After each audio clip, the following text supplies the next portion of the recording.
Um, One thing that Paul mentions in Romans chapter 1 here is the importance of God's indirect revelation. When we have faith in God, it's faith in many aspects of indirect revelation. Direct revelation would be if he were to appear personally, if God were to appear in the heavens. You look at the night sky, and there he is looking at you.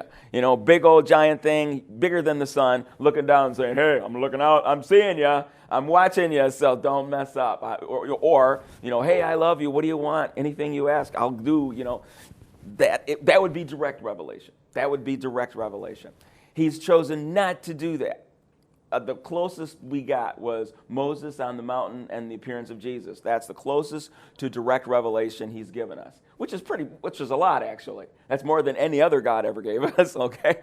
So no other God gave us anything like that. So here we have God appearing to us, but very briefly in time. If you take a look at all the time that humans have been on this planet, only for a few seconds has he popped in and made himself aware through direct revelation. Most of the time, he gives us indirect revelation. And that would be through what the prophets did. So if you look at Elijah and Moses and Samson and all those guys, there were some miracles done showing that this validated the God that they supported. And nature is another huge, probably Paul really focuses on nature quite a bit. You can tell that there is a super intelligence in charge of everything by the complexity and beauty of nature. My stepson was over last weekend, and he always wants to do stuff together, which is good and everything. Well, what he wanted to do this time was watch Japanese anime cartoons. And I'm not really into that sort of thing, but I wanted to spend some quality time with him, so sure, why not? Let's watch some Japanese anime cartoons. And one of those cartoons involved a character that was trapped in a video game. In fact, all these people that started playing this new video game, their consciousness got trapped inside the game and they couldn't get out. And what was amazing is as they're walking through, looking at all the things that, looking at this artificial world, one of the characters goes, wow, imagine the intelligence of the creator that made all this. I mean, what was he thinking? What was his purpose in this? Isn't this amazing? As they're walking around, commenting how obvious it was that somebody created this. And I'm thinking, how many of the children watching this are going to get that you're walking around in something billion times more complicated than a video game?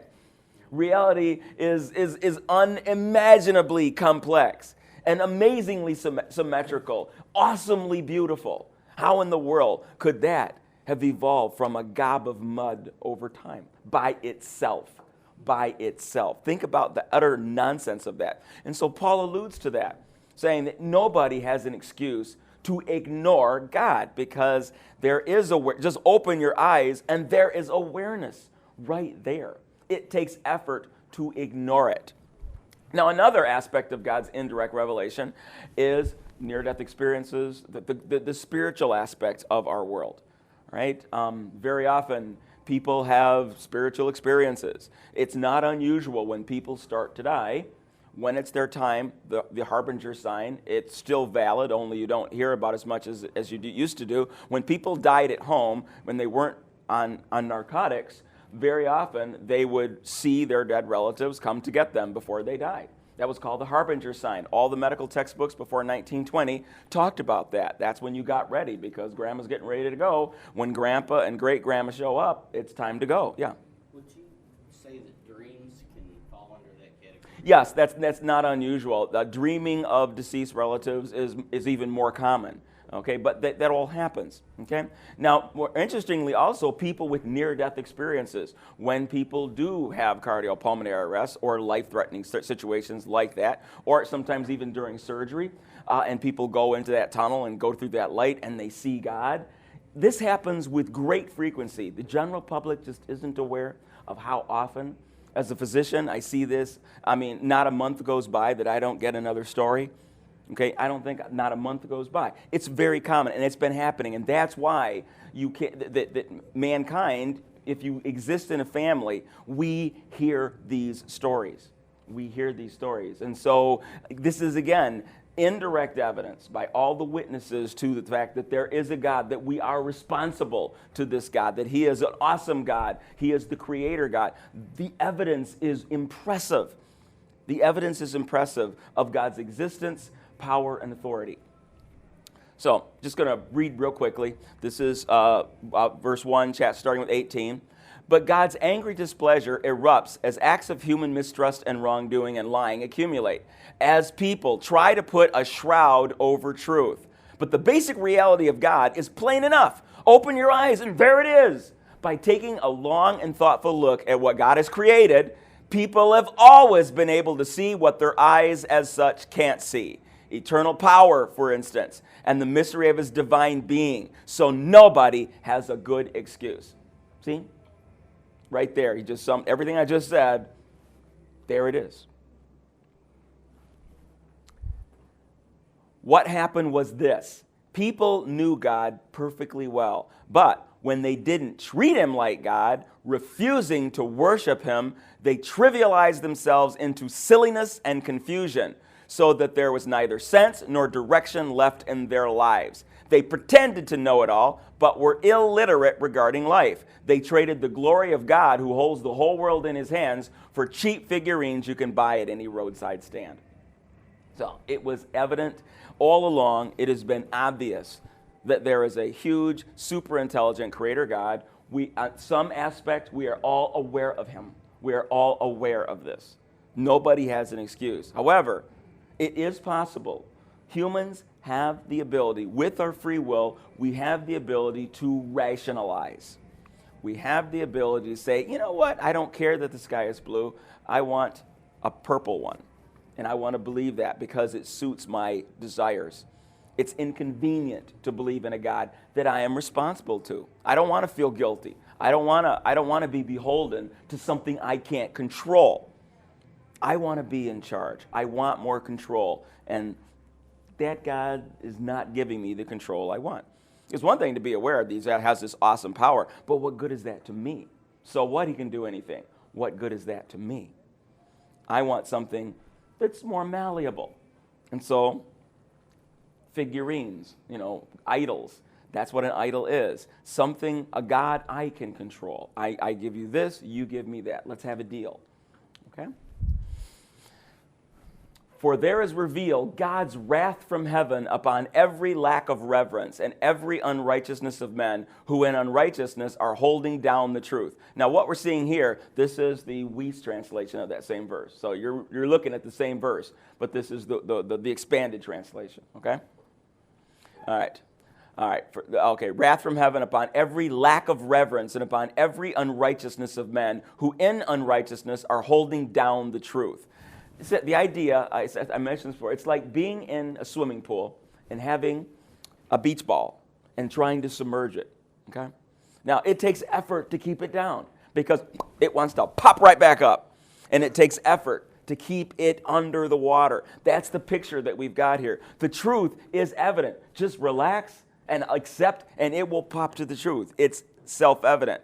It takes it, and you have to engage. People have to engage defense mechanisms in order to keep the truth suppressed. Because that which is knowable concerning God is plainly evident in them, for God made it clear to them. For the things concerning him which are invisible since the creation of the universe are clearly seen, being understood by means of the things that are made, namely his eternal power and divine being, resulting in their being without a defense. Because knowing God, not as God did they glorify him, nor were they grateful, but they became futile in their reasonings, and their stupid heart was darkened. Asserting themselves to be wise, they became fools and exchanged the glory of the incorruptible God for a likeness of an image of corruptible man and of birds and or quadrupeds and of snakes. So basically, they made statues of people and animals and worshiped those instead of worshiping the God that is. Again, the complexity and beauty of nature directs us to an intelligent designer. It's an automatic thing. You don't have to stress to a child that somebody made this stuff. You really don't. Who made this? You look at something that's that beautiful, and you just don't think that could happen by itself. Just leave a clump of dirt alone for a while, and automatically you get an owl. No. There's got to be another ingredient in this. There are more ingredients than just time and gunk. Lightning. Well, there you go. Lightning. And that's not, and you're right. That actually is one of the theories of spontaneous biogenesis. Well, I should say not so spontaneous biogenesis, but yeah, right. Lightning hits a pool of slime, provides the energy, starts things off, and add a few billion years, and this is what you got. Something in your heart says utter nonsense. Now, you see it at the macroscopic view, and now, since the time of Van Leeuwenhoek with the invention of the microscope and now the electron microscope, no matter how low we look, again, my grandfather was very simple-minded. He did not believe in God. He believed that life just finds a way. If you look at a mud puddle and you see pollywogs wiggling around in there, ancient man, not so. Even back in the 1900s, people believed this stuff. After time, mud grows bugs, mud grows pollywog. After time, just leave it alone. And now we know that's utter nonsense. But for years, people thought that basically life does find a way on its own. All right. Now, I mentioned several things that near-death experiences this happens quite a bit. Again, not a month goes by when I don't get somebody who's had a near-death experience. And I had a story. It's one of my patients there who had been clean from drugs for years, and then her husband died. And so even though she'd been clean for 20 years, she fell into a depression, and she wanted to make herself feel better. And so she went to her ex-sister-in-law, and, well, it would be your sister-in-law still, because anyway. She went to her because she was still using drugs and got a hold of some cocaine, snorted once, and had a massive stroke. So she ended up 6 months. She couldn't talk for a while. She was paralyzed on one side, and she's had a recovery now, so it's been some time. But when she had that stroke, she had a near-death experience, where she got to, she basically made it out of her body into the tunnel. She didn't make it all the way to God. She saw the light in the distance, but as she was moving toward the light, her husband stopped her and said, "What are you doing? What are you doing here? Okay, you don't belong here. You have to go back." "No, please, I want to stay." "No, you have to go back. You're not done yet. There are things you need to learn. You need to go back." And boosh, back in her bodies. Now, that's not even that exciting of a story. If you heard me, I've got hundreds of these stories, and many way more interesting than that one. Okay, but that's just one of the most. Actually, that's not even my most recent ones. When I first wrote this talk, I've got another one. So I get them all the time, and I don't mean to. I'm not trying to change Christianity, because the Bible doesn't speak a whole lot about this stuff. But I'm telling you, it happens so commonly. And what I mean is this, is that people who believe that we're just animals, that we are just these bodies, and that we can make up morality, and that there is no God, there is no afterlife, there is no soul, it's just, they don't have a case at all. When stuff like this happens, it just slaps them in the face. How do you evolve a soul? How do you do that? When people come out of their bodies and are able to discuss what their relatives were wearing in the cafeteria and what they were talking about, how in the world can you ascribe that to a biochemical process? It's utter and complete nonsense. There's absolutely no way to explain that other than consciousness exists apart from the body. We call it a soul. Yes, it exists. It absolutely exists. It is demonstrated to exist thousands of times every single day. And so again, to ignore that takes an active act of denial. You have to actively deny. I don't want to hear it. I don't want to hear it. Shut up. I don't want to hear about that. I want to believe what I want to believe. I want to do what I want to do. I don't want to hear your evidence. Okay? If I don't hear it, it's not going to bother me. And that's what Paul was talking about. They have to actively deny the truth. So they asserted themselves to be wise, and they became fools. All right, and the reason I use this is I actually accidentally saw this. I don't watch cartoons, okay? But as I was setting up my DVR, I was going through shows that I might want to see. So I was just going through the list. And the premise of this show was that Joe somebody tries to convince his friend of the existence of God. So I thought I might get some useful stuff. And so I set it up to tape. I think the name of this is American Dad or something like that, okay?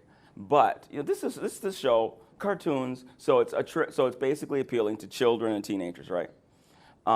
The anti-Christian, I mean, not just anti-Christian, anti-anything conservative, the propaganda was, I had no idea. It blew me away that the anti-God, anti-conservative rhetoric, I mean, aimed at children, was on this level. I mean, this, seriously, my breath was taken away. So I'll play it, but.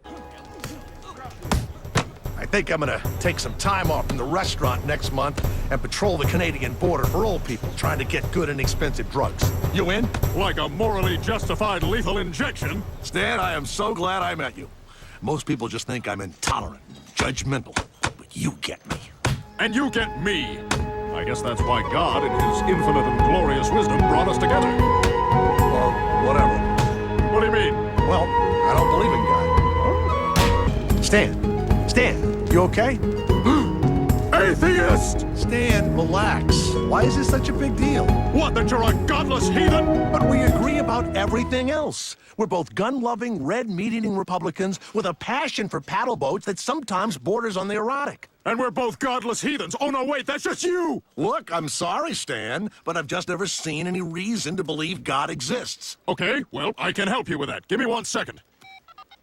Lab. Hey, fellas, how you coming with that machine that beams an image of the Christian God directly into people's brains? Yeah, we're gonna have to call you back.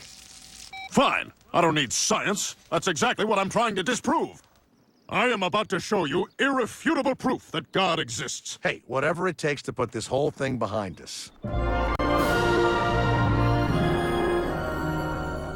Just look at that sunset.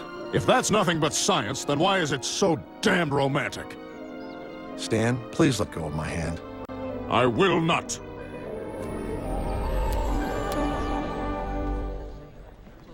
The 1980 U.S. Olympic hockey team? I mean, sure, they were underdogs, but that's not really a miracle. Not the team. Kurt Russell. He's been working steadily for 46 years. No lull. No lull! Breathe it in. Just smell it. This rotting whale proves God exists. For even in death, it provides sustenance for the Lord's other creatures. And a pretend jail for me. Let me out of here! Squidface does horrible things to me after lights out.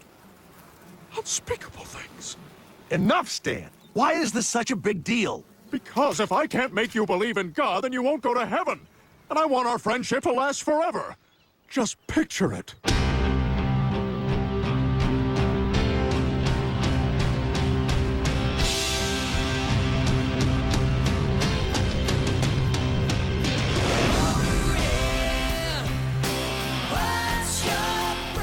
Thank you, Stan. Thank you for proving to me that God exists so I can have this awesome afterlife. You're the best friend ever. You'll be alright tonight.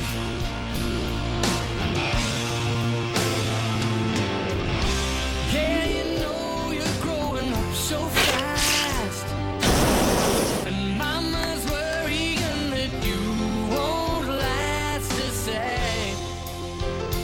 Let's play.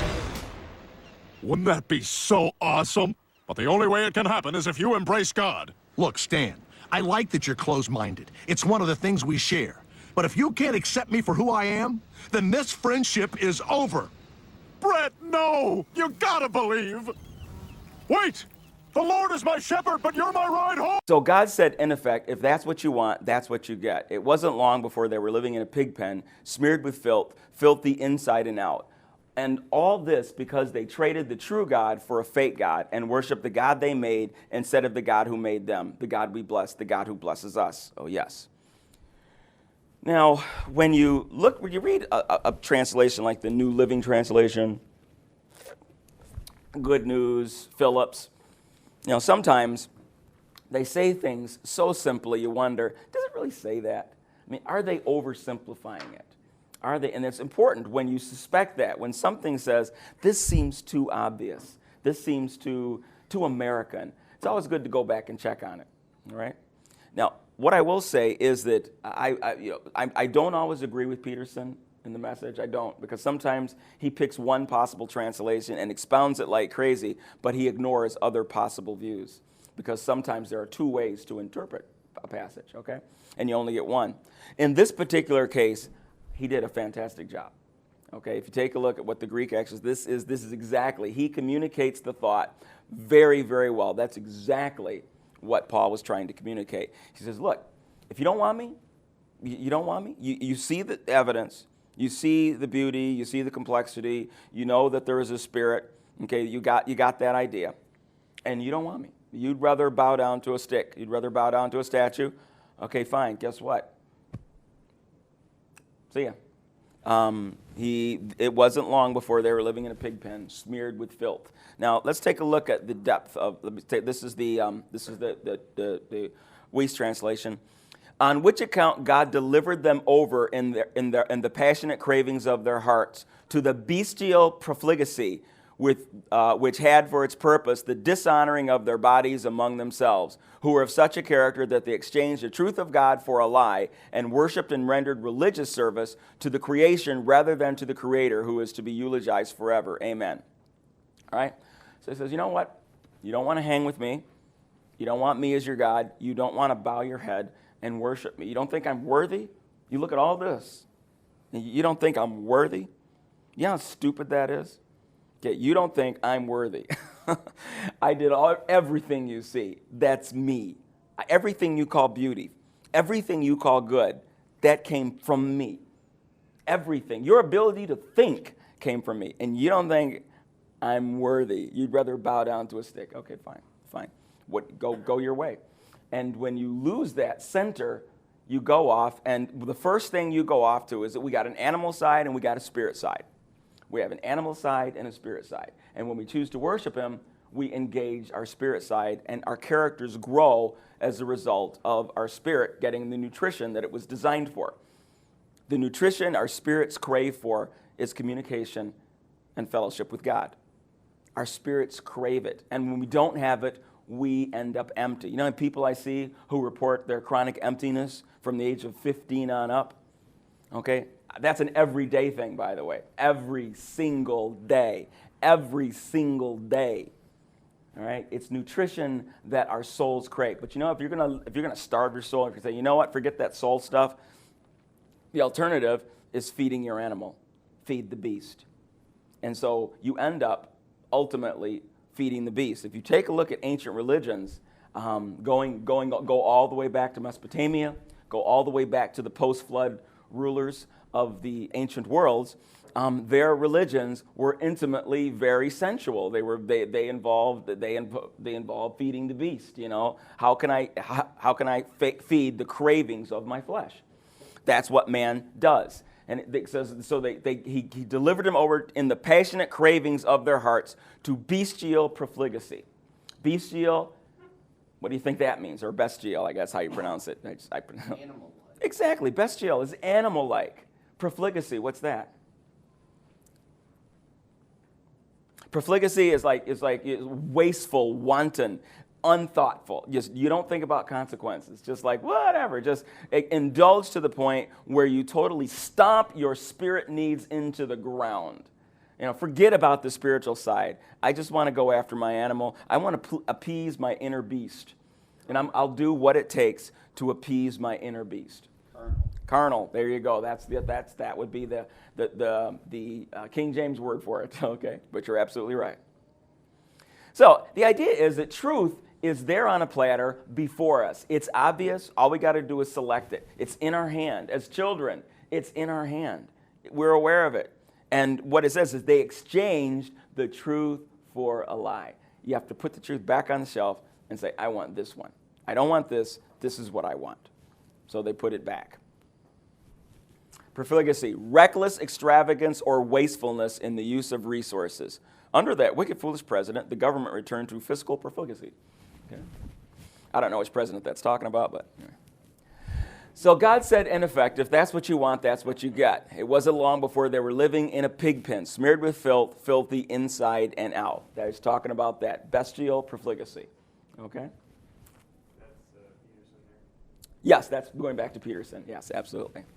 Worse followed, going back, this is Peterson. Worse followed, refusing to know God. They soon didn't know how to be human either. Women didn't know how to be women. Men didn't know how to be men. Sexually confused, they abused and defiled one another, women with women, men with men, all lust, no love. And they paid for it. Oh, well, they paid for it. Emptied of God and love, godless and loveless wretches. All right, this is a subject that's going to come up a lot. Unfortunately, it's one of those things that we can't ignore because it's in our faces constantly.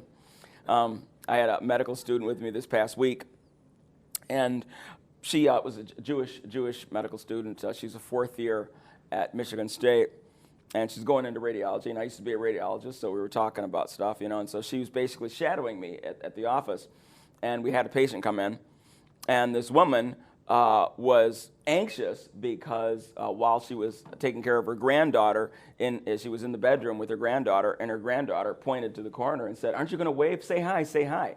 She turned around, there was nobody there. And so when the granddaughter described who she was seeing, it was her grandma's sister, dead sister, okay? And so she was seeing her dead sister. And she goes, look, say hi, say hi. And so she went, "Who are you talking to?" And then she looked at the picture, and this is the lady in the picture. That was her dead sister. And then she saw her again in the living room. And so she's kind of worried that she has a ghost in her place. So she was nervous about that. So she left. The grandmother was seeing the... No, the granddaughter was seeing the dead aunt. It would be her great aunt. Okay. Well, the student asked me, he says, "Well, do you think the granddaughter has like a schizophrenia?" He says, "Well, it's kind of rare at 5, or okay, you don't really see a lot of schizophrenia at that age." And I don't know exactly what happened there, but I mentioned to her sometimes that does happen.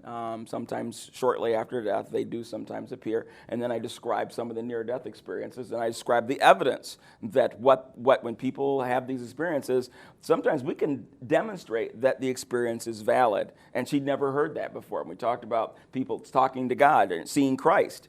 And so she's this Jewish atheist, and she was getting it. It was like, wow, we were making a lot of progress. And so that was like, she went from being atheist to, well, she's now considering you have a soul and there's a God we're responsible for. And I'm thinking, this is awesome. We're making all kinds of progress here. I mean, she's really Jewish. Her brother is currently in the Israeli army. That's how, they're really Jewish, right? So anyway, so we made all this progress. And then she goes, and then she got on the subject of Islam. And we said, so then I gave her the history of Islam and why, that it's difficult to be a moderate, because in their holy books, in the Quran and the Hadith, you have a lot of support for what ISIS and Al-Qaeda are doing. And that's why they absorb so many people, because most good Muslims don't read their books, okay? They don't read the Hadith. Even though their imam tells them they're divinely inspired, most of them don't. They really don't. And so they're not aware that their holy literature actually supports the holy wars. I mean, they encourage holy wars. So she said, it's too bad that Judaism and Christianity are just as bad. And I'm going, whoa. What do you mean? Hold on, no, what? I can't let that slide. Okay, oh no. She says, well, yeah, in the Old Testament, God, it seems to be pretty cruel and brutal and so forth. And I go, well, and I was going to explain that. He says, in the New Testament, they're just as bad. And I go, okay, I was going to talk about the Old Testament, but no, this is an easier thing to defend right here. Where in the New Testament do you see anything as bloodthirsty as that? Well, in the New Testament, Christians, they don't accept gay marriage. And I go, so you're equating not accepting gay marriage to genocide? to going from country to country, raping and pillaging and stealing and setting people on fire and beheading people. You're comparing that to, we didn't accept gay marriage. Excuse me? What? Oh, no, yeah, so that's just as violent. And I'm like, okay, and I was so taken aback. I was kind of like, okay, let's go back to Islam for a bit, because I was not prepared to discuss it. In hindsight, I think this is what I should have said, but at the time, I'm like, I cannot believe that's where we are. That young people, and now I see this.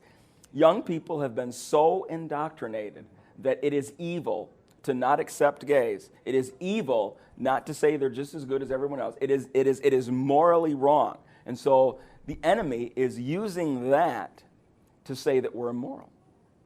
Okay? So Christianity is automatically out the back to be it is used so that they don't even have to consider the Christian God, because Christianity is immoral. See, this is where we're at now, and I'm going, whoa, wow. I mean, it just hit me. That's where things are. So this has to be included in our apologetic. Now, if I see her again, I might get her again, I don't know. But one thing that I would like to say is that, that this is Christianity. First, you got to deal with the misperceptions. The misperception is this isn't the one sin you can't do, okay? This is not on a separate level. Sexual sin is sexual sin. Somebody who's engaged in an affair, somebody who's engaged in a fornication relationship, they're not married, okay? These are, incest relationships. All of these are under the subheading of sexual sin from a biblical perspective. If you have somebody that struggles in one of these areas and they're trying to do better, they're going to the Lord asking for help, but they're stumbling, they're just as likely to go to heaven as homosexual or heterosexual. Okay? Sin is sin. It's not on another level. We're not singling them out and saying, you folks are going to hell. I'm not saying that gay people are going to hell. No, the Bible doesn't say that. It says if you practice any sin and you continue to do it in a wanton fashion and you're not repentant and you're not trying, well, I can't vouch for you. I can't vouch for you. On any sin, whether you're a burglar, a rapist, a fornication, adultery, at any level, if you say I'm never going to give this up because good is bad and bad is good, and I don't accept God's view of this. Anytime you say that, you're in trouble, because you're obviously not treating him as God. When you're saying, for the sake of my conscience, because I don't want to feel guilt, therefore I decide that this isn't wrong. Okay? So it's not about singling things out. It's that when people, if somebody were to say, we are a few weeks ago somebody tried to break in my house. They broke my back door, but they didn't make it in. But if you say like burglars, if you want to continue to work as a burglar, and you're a Christian and you continue to break into houses, praying that God would keep you safe while you're doing it, I think, on Judgment Day, you're going to have a hard time. Okay, you're going to have a very difficult time if you didn't try to stop. All right? So if you want to join a burglars union and fight for burglars' rights and develop a burglar lobby group for Washington, you're in trouble. Okay, any sin. So this is just one among many. And what this is saying so much is that if you decide, I don't want to accept the truth as it is, if you decide that I'm going to put the truth back on the shelf and take the lie and keep running with that, then you part of your bestial profligacy, part of feeding the animal is crazy sex stuff. And that's the point here. That's the point. When we reject God, we kind of go down that road. Just about all of the Roman emperors were polysexual, okay? Just about all of them were, all right? Yeah. I'm a murderer, but I'm cutting back. Yeah. No kidding, yeah. Mm-hmm. I've heard that. Percy, I had a patient named Percy years ago, and I remember his famous line was, I never smoked nobody that didn't deserve it. I'm a good guy, but I never smoked anybody. All the people I killed, they deserved it. Yep, they were bad. Now, the subject of anchors is important. The truth is an anchor. Our relationship with God is an anchor. An anchor keeps you stable when the storms arise. And this is from Hebrews 6, verse 18 through 19.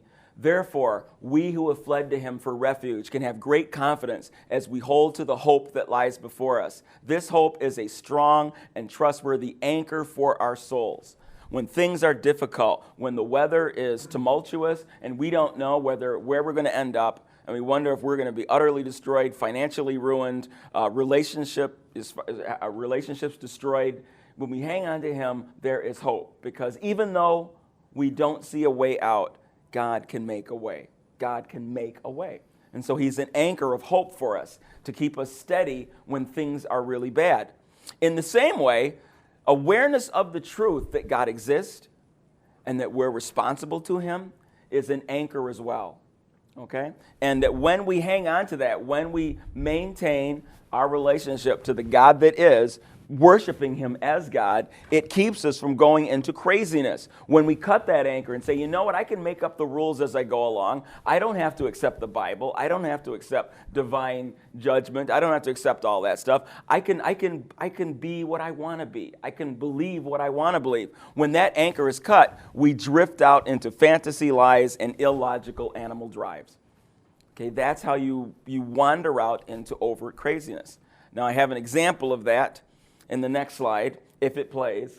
Okay, so let's see if it plays. This one comes to us from Rebel Media. Remember when some people said it was a slippery slope with the transgenderism movement forcing society to adapt to people's delusions? And people said, no, you don't understand. And they would trot out some surgeon from the head of transgender surgery. Well, slippery meets slope. Here's a story of a 52-year-old man who now identifies as a 6-year-old girl. No, really. Let's watch. She said, stop being trans or leave. So that, to me, stop being trans isn't something I could do. It'd be like telling me to stop being, 6'2" or leave. Actually, it's the exact opposite of that. You're 6'2". You've accepted that you're 6'2". You don't try to chop off your shins and nubble about and tell everybody else that you're 4'8". We all accept that you're 6'2". I paid a pretty heavy price for transitioning, and so at a certain point, I thought, I've already lost everything and everything has happened. I'm going to be me, and I'm going to show other people that it's okay to be feminine for a guy. And so by coming completely out of the closet, it just liberated me to the point where let's do this, let's talk about it, and let people know that this is okay. Except it's not. It's not okay. 2007, when I actually stepped forward and started getting myself educated as to who I was and what this was, I was pretty naive. But that naivete would quickly come to a crashing halt. At age 46, after 23 years of marriage and 7 kids, Stephanie realized she wasn't a crossdresser. She was transgender, a person whose gender is different than the sex they were assigned at birth. I love this idea. They were assigned. This is the language they use. Or was not a crossdresser. Well, it looks like a crossdresser. It doesn't look any different. No one's seeing this dapper gentleman and confusing him for a 6-year-old girl. But the language we use, and we're going to get something really important here because he abandoned his wife and kids, the culture of me, and that's what the LGBTQ AI and a silent F transgender movement is about, the social justice warrior movement. It's about me and my personal happiness. Assigned at birth, like a doctor, took the baby out of the womb, looked at it, said, oh, there's a penis. What do we choose to assign this? I don't know. Let's oppress him with male. That'll be good. That'll screw her up. I'm genderqueer, I'm queer. So having said that, what have you heard from people? A lot of feedback. There's a lot of positive feedback. There's a lot more people that are trans. Like, a lot of people come out to me. I get guys that you wouldn't think that want to wear, like cops and bikers, and can I wear a dress? So it gets very playful because you look at people and you think you understand what they're all about. Bullshit. I'm calling bullshit. If that happened, it was maybe like once and they had a hidden camera and it was a prank. You know, when you see a guy that's 300 pounds with a goatee who pulls in a Harley and is going through my closet and saying, can I wear this dress? Can I wear that dress? Or can I kiss you when I'm wearing the dress? You don't expect it. Hold on a second. The man with the Harley with a goatee, if this is real, if it's not delusion, as I believe it is, wants to kiss you while he's in a dress, that's child molestation. You're a 6-year-old girl, remember? You can't be kissing men with goatees and Harleys. That's rape. You've been raped. You've been raped, little girl. Call the police. You've been raped. Oh no, the police are trannies too. That's right. Stephanie has moved on, believing that she will never be accepted by her wife and children. These days, she's got a job plowing snow. This days, she's got a job plowing snow. Get the snow blower! That 6-year-old girl can really haul that snowblower around. Oh, yeah, she's brilliant behind the snowplow. Wait, hold on a second. How can she drive a snowplow? She's 6. We changed the rules. Stop being an intolerant ass. And has a new family made up of friends and a new relationship. There's days I forget my past. I can actually go a week without even thinking about what was before. So it's a fresh start. Okay, here's the point, right? She's moved on, they say. Well, it's not a fresh start. The only person for whom it's a fresh start is you. What about the children? What about your wife? Did they want that fresh start? What about their happiness? That's the problem here, right? Everything has become morally ambiguous, and it's all about situational ethics, and really, you're basically just worshiping the god of self. You could be an atheist, but you are the god of your own universe, and so screw everybody else. Do you think the wife and daughter are happy to be left because daddy wants to go off and claim to be a 6-year-old, even though she's making out with adults who drive Harleys and pushing snowplows? What about them? What about food on their table? What about providing for the family? What about the pledge you signed to your wife? Do they get a fresh start? Are they happy? It doesn't matter. All of those things are intolerant to ask because this man put on a dress and claims to be 6. I'm getting accepted in a way I've never been. There's unconditional love. I'm starting to feel like we have a quasi-family that we're creating, and I'm allowed to be exactly who I am, and I don't have to apologize or make excuses why I'm different. I can't deny I was married. I can't deny I have children, but I've moved forward now, and I've gone back to being a child. I don't want to be an adult right now, and I just live my life like I couldn't when I was in school. I've moved on, screw them. That's what this person is saying. I'm going back to living my life like a child, and I make no apologies. No, you should apologize. Unconditional, you don't know what unconditional love is. You're supposed to give unconditional love to your wife. You're supposed to give unconditional love to your kids. You don't know what unconditional love is. I want to go back to living like a child. You know who else felt that way? Michael Jackson. The Coreys who were raped. This comes from the Transgender Project. Here's the problem, right? If you say this is hateful. This is clearly somebody who's mentally disturbed. This is somebody who is mentally unhealthy. And unless you accommodate their delusion, Ben Shapiro's talked about this, it is a delusion. You're considered hateful. The only other area in the world with the suicide rate, pre or post-op transgenders, the only rate comparable is those with severe mental illness, namely those with schizophrenia or bipolar disorder. Not gay people, not lesbians, not minorities, mentally disturbed people. What's more loving? What's more loving? Help them? Hey, you know what? Probably best not to abandon your children and wife and act like a 6-year-old girl who, mind you, makes out with adults. That's a whole other problem and pushes a snowplow. We're going to have to revoke your license. No, they want reality when it's convenient for them, and they want us to be forced to engage in their delusion when it's not. How are things in your life now? Well, I have a mommy and daddy, a adopted mommy and daddy, who are totally comfortable with me being a little girl, and their children and their grandchildren are totally supportive. In fact, her youngest granddaughter, when I was 8, a year ago I was 8, and she was 7, and she said to me, I want you to be the little sister, so I'll be 9. I said, well, I don't mind going to 6, so I've been 6 ever since. But we have a great time, and we color, we do kid stuff. It's called play therapy. No medication, no suicide thoughts. And I just get to play. Now, firstly, those other people who, the mommy and daddy who adopted him, need to be checked for child abuse. Putting your little daughter around somebody like that's just not, it's not safe. And by the way, you're putting your little daughter around someone you may claim is a 6-year-old girl, but self-admitted wants to kiss fully grown male bikers. Would you allow that for your 7-year-old granddaughter? Or just the one with the penis and the wig? I'm a little murky on the rule book. Slippery slope, 6 years old. Does this man get to go to first grade? Kindergarten? What's the kindergarten? First grade? Does he have to go to second grade afterward if he still feels like a 6-year-old? We got to move up. I don't want to move up. Yeah, but you got to move up now that you're there. No, I want to stay back. So let's take that, right? Again, everything is subjective.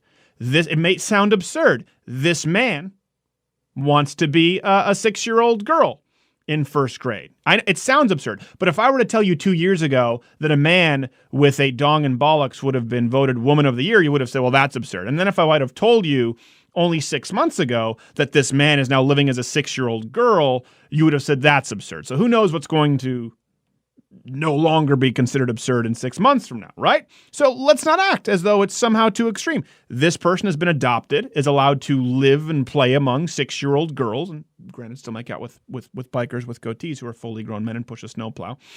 What's the child labor laws? I don't think 6-year-old girls are allowed to push snowplows. I'm not entirely sure. This person, this man, does this man get to stay in first grade in perpetuity? So let's scale that back. That sounds absurd and extreme. All right? What about the 8-year-old boy who thinks he's a 7-year-old girl or 6-year-old girl and wants to be held back 2 grades and be with the girls? That's less extreme than this. That could happen.